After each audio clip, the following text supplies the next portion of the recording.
Welcome to Hort Culture, where a group of extension professionals and plant people talk about the business, production, and joy of planting seeds and helping them grow. Join us as we explore the culture of horticulture. Greetings, Hort Culture podcast listeners. Hello. We are bringing you during this time of year where things are kind of busy. We're trying to bring you a little episode to brighten your week, but also not take up too much of your time. To that end, I think we are trying to share what we call a mini episode, Josh? Yeah, correct. Okay, a mini Micro. episode. It's going to be small, on the smaller size. So get out your audio microscopes. Mm-hmm. There's less people in it, too. So Yeah, just all around. It's just going to be me and Josh. So if you haven't been irritated just yet, just wait. Stay tuned. Just wait. So Bald Boys only today. Alexis and Ray will have their own mini episode out. What are we going to talk about, Josh? We're talking about horticulture in Japan. What would you know about that? Very little. No.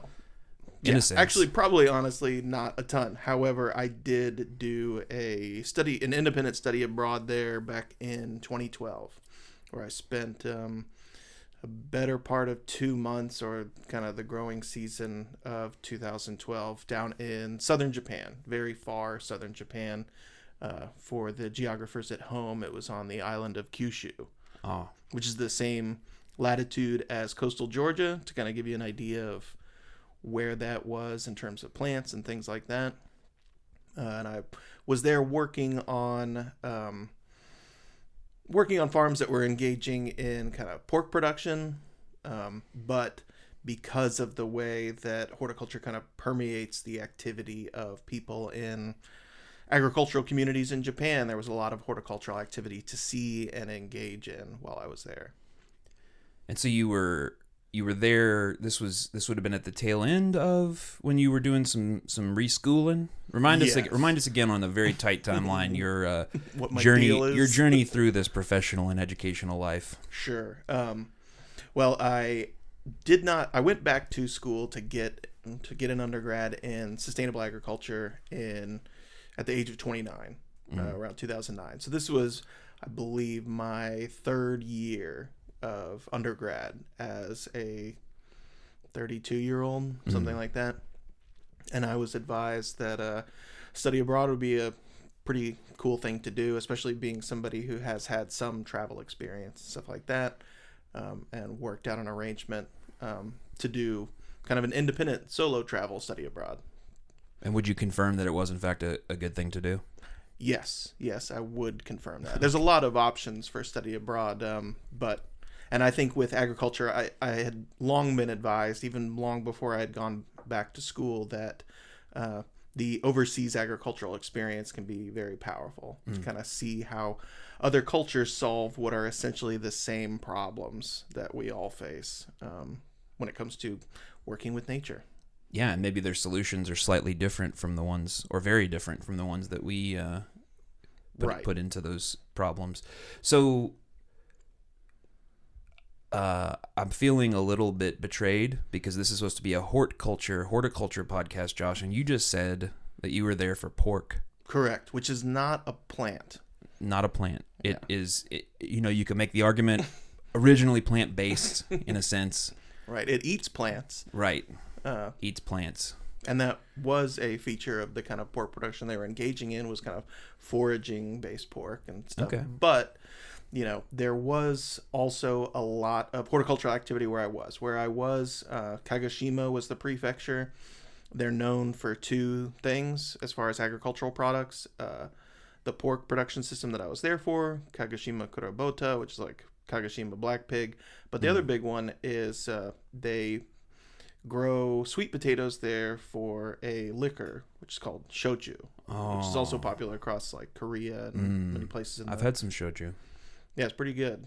Well, it does the job. Okay. So there was extensive. Sounds like there was a very in-depth study abroad experience based on what I'm hearing. Definitely. So they grow sweet potatoes, but I'm guessing sweet potatoes everywhere. So do people in Japan eat vegetables? Do they grow plants? Is that they part absolutely of? Okay, do. Yeah, and that was one of the things that I noticed kind of first that was distinct from agricultural production here in the States is that there are many things, but kind of the perfect example would be looking out across this valley where I was working. Which the farm was located in remote sites, so there was a lot of traveling between locations where certain production things were going on. But in this valley, right, there were some valleys that were predominantly rice production, and then some that were predominantly sweet potato production, which around the kind of periphery of those places, there were also peanuts being grown. And if you had to ballpark sizes of fields, not of sweet potatoes or peanuts. Oh, right. The average kind of size that I saw for the plots was about 2 to 3 acres. Oh, okay. Yeah, very small compared to the U.S. average, but also, large in a certain sense. Yes. From a hand scale or right. And it was very mechanically assisted. Like, let's just say for a field that is sweet potato production, right? Everything was raised beds, black plastic. Into these squares that were about 1.5 acres, let's say. And for every 8 of those blocks, let's say arranged in like a little square, in the middle of those 8, there would be a block of the same size that was very high density, human scale, mixed vegetable production. Tons of stuff going on in there. And that was specifically for the workers in those 8 blocks of sweet potato productions would also have these little blocks for their own vegetable production, right? That they would work on every day and kind of collectively manage to take care of. So they always had fresh vegetables, which was similar to what we had going on, even though so I should kind of back up and describe the farm a little bit. The farm has these multiple teams. There was like a pig team, and that's what I was on. And there was a vegetable team, and they grew vegetables for this restaurant and hotel. And even though I was on the pig team, we had our own vegetable production space for ourselves as employees to kind of supply our lunches and dinners with fresh vegetables and things like that. And every morning, the first activity when we're all kind of showing up to the main HQ where we're figuring out what we're going to do for the day and how we're going to split up into teams to accomplish tasks, we all had to spend about like 15 to 20 minutes just maintaining the vegetable garden. And it was just kind of the ease into the day. And everything was raised beds with tons of like straw mulch. So I have so many questions. One is, did the pig team and the vegetable team ever like play Red Rover or anything like that? Not while I was there. Gotcha. Feels like the pig team maybe would win, but the vegetable team, from all the antioxidants and minerals, might recover from their Red Rover injuries quicker. Possibly. They were anti-inflammatory. They were fewer in number than us, so we had like kind of a size advantage. I gotcha. For sure. Well, so my other question and less important one is, so like this is like a farm that you're working for, or a business that you're working with? Like you say these teams. What are the teams part of? Are they? Yeah. And so yeah. Go ahead and answer that. Sorry, before I. No, that's a good question, because it took about a week and a half to put together what I was actually a part of. Nice. Even though I was in it working there every day. Is this a cult? Right. What does it mean to be on the pig team? Yeah.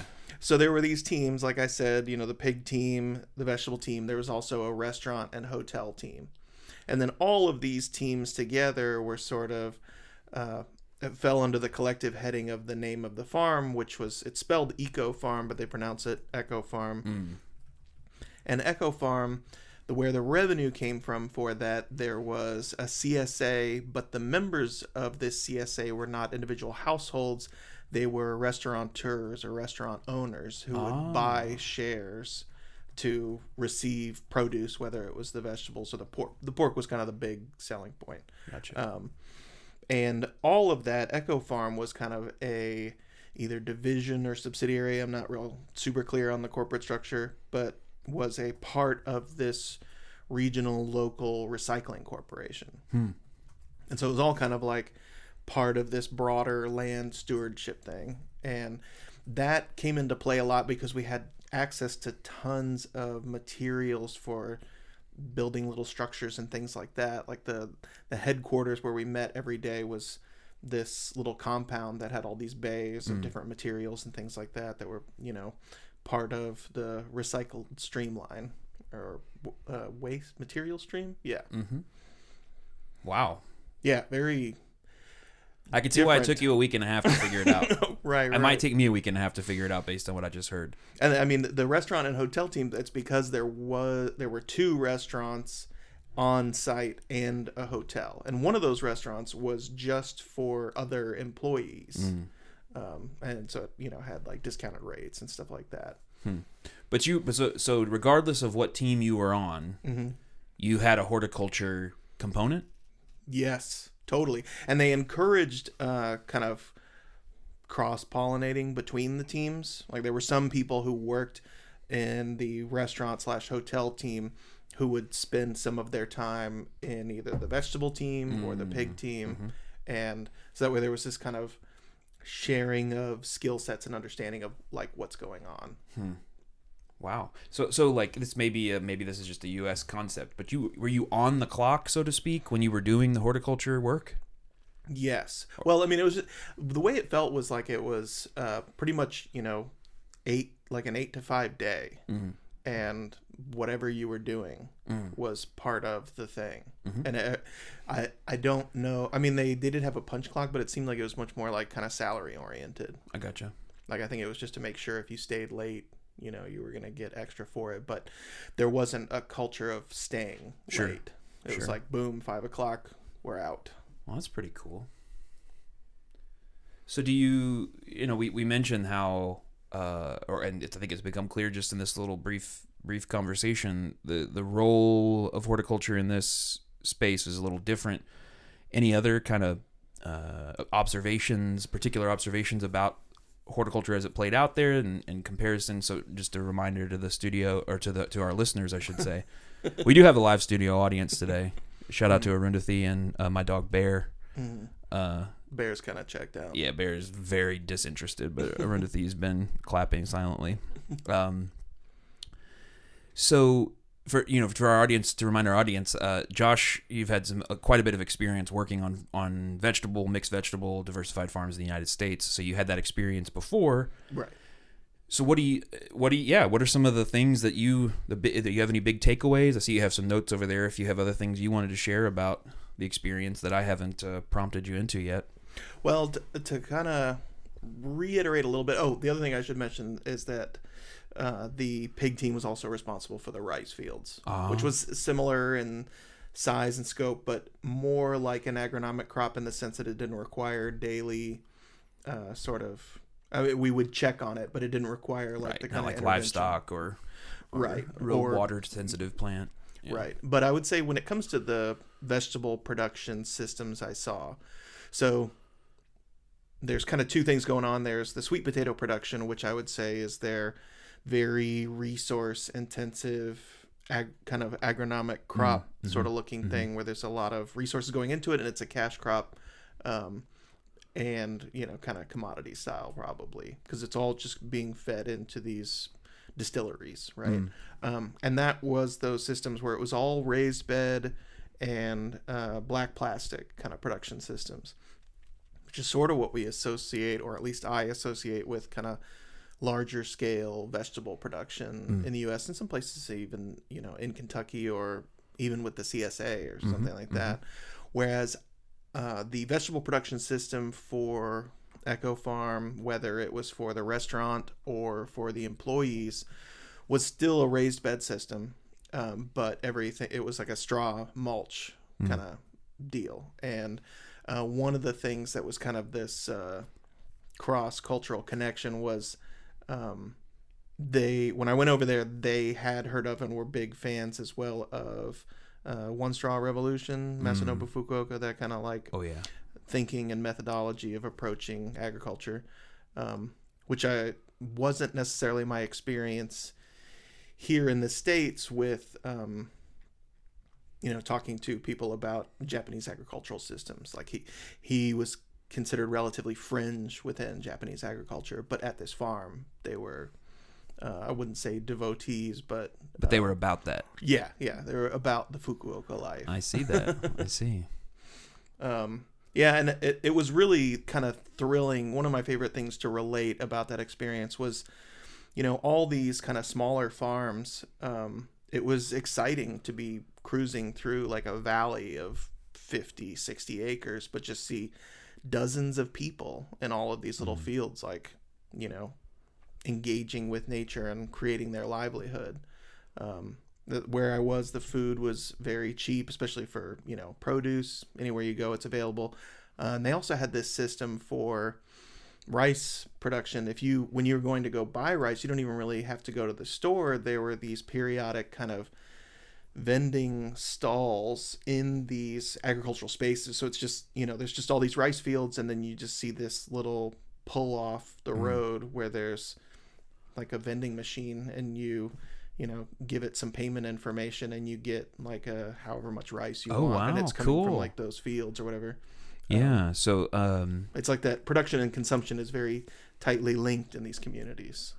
That's really cool. So I was at the National Ag Marketing Summit this past year in 2023, and they had a guy there who from Texas A&M he came to Texas A&M recently from Canada, originally from Australia. So Mr. Worldwide 2.0. The Anglosphere, well-traveled. Right. He was talking about maybe doing this project, but he had an example of this butcher shop in New South Wales, where the way that they sell their product, frozen product, local meat to local meat products to local consumers, but you go through and you become a customer, which requires this kind of onboarding process where you have to visit the farm, kind of CSA adjacent. But you get a key code to this keypad, and you enter your keypad to get into the store. It's completely unstaffed, but it's open 24/7. You go in, you pick up your stuff, you scan it with your phone, you put it in your bag, and you pay on your phone, and you're out. Wow. And there's another interesting parallel. Tim Woods, who works with our group at the Center for Crop Diversification. Hopefully, he'll be joining us in the next few weeks to talk some about economic outlooks. But he was in England for 6 months over the past year, and he was talking about they have a liquid milk vending machine. Interesting. Like bring your own container? Yeah, I think so. Or like maybe they have glass bottles there or something. Get a growler of milk. Yeah, get a growler. Get ready for the party. Show up to the party. Yeah, Super Bowl Sunday, I'm bringing milk. Warm milk. Yeah. Like to wash down these nachos and wings with some full fat milk. That sounds like a party. No, but it was cool. And I think that these like intermediary technologies, it's very funny that internationally some aspects of the U.S. agriculture are technologically and otherwise ahead, and in other ways so far behind. Yeah, right. And it's pretty cool just to see that inspiration and that cross-pollination there. That sort of reminded me, as far as like technology used in production, the most popular tool over there, as far as something that we don't necessarily see a lot of here in the States. Of course, there's hand tools. There's a lot of similarity in those things. They have tractors, etc. Do they think my tractor's sexy? I didn't ask. Oh, okay. Yeah, I should have. Yeah, I was busy. You were figuring it out. Right. But the big popular thing over there is like, so there weren't a lot of push mowers or smaller riding mowers for like maintaining landscapes, and all the landscapes everywhere seem to be devoted towards some kind of production. And if they're not, it's not as though they're mowed lawns or anything like that. But the big thing that I saw over there was, so they use line trimmers or weed eaters, but they always use the attachment where it's like a saw blade, and that is what is extensively used for kind of landscape maintenance or kind of like a brush things. Cutter type vibe. Yeah. Like one of the things that we used to, so at the periphery of kind of the employee vegetable garden, they would do this seed mix of, I couldn't tell you everything that was in it. It looked like some stuff was like millet and some grain crops or tall grasses or something like that, but something that just created a ton of biomass, like these mixes, probably some cover crop mix. And they would let that grow, to some height. preceding, obviously, like prematurity, and then would cut it back at the base while we were loading up like feed and stuff like that for the pigs to take out. We would also load up a truckload with all this biomass and take that and throw that out in there. So there was this kind of like cover cropping cutting to like feeding to animals and stuff like that. So the space was always kind of, if it wasn't there to feed us, it was to like provide supplement for animals or some other aspect of the production system. That's very cool. That was neat. Very cool. Well, do you have any other final thoughts or any other things that we, again, we're trying to keep these episodes a little shorter than usual. Sure. We could obviously talk a lot more. I have a million more questions I could ask, but and if you all want to hear more about Josh's time in Japan or any other little deeper dives into any of our dark and mysterious backgrounds, an episode on Bear, Brett's dog, an interview. But yeah, do you have any final thoughts?